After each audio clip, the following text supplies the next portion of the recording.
Зборот трае онолку долго колку што е потребно да се стаса до посакуваната цел. Никој никого не тегнал за уши да ветува нешто што од денешен аспект изгледа како утопија.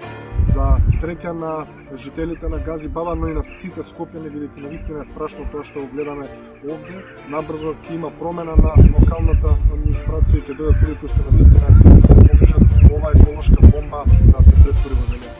Среќата и зеленилото се за предизбори, ама изгледа ептен непријатно кога кругот ќе се сврти.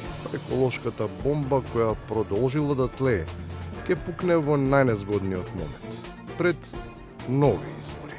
Граѓаните на Скопје, вклучувајќи ми и мене и вас кои сме жители на градот Скопје, во изминативе неколку дена живееме во гасна комора. Релативизацијата е начин на кој се прави овид да се намали предизвиканата штета. Ама и таа ја губи смислата, кога наместо да биде реална, за да биде маскирана, прераснува во невкусна подбишега, подигната на ниво на теза. Нема зголемени такви параметри кои што се алармантни, тоа е визуелно така, но кога се испитувани параметрите не се тие таква алармантни како што еве сега вие го поставувате тоа прашање. Тоа што се гледа под дефиниција не значи дека мири сама од нигде никаде, од најблиското обкружување следува неочекуван контраудар. Се разбира, со ублажен ефект, за да не се сетат гласите. Воздухот во моментот не е на ниво на загаденост, кој што предизвикува здравствени проблеми кај граѓаните. Сепак препорачувам граѓаните да не се движат надвор во простор ако тоа не е неопходно. И наеднаш, пак се менува риториката. Од негаторска станува пресретлива. Она што само бодеше очи, се префрли и почна да делува и врсетилото за мирис.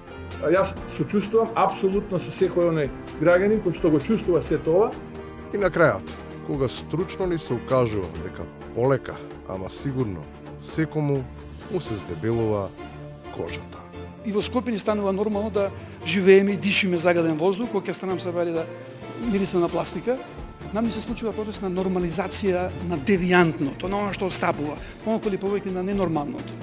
Нормално е да има и нејарни, ама не е сигурно дојдено до таму и оние кои се во ред со сила да се прават ненормални. Животот сепак не зависи од политиката, туку од здравјето.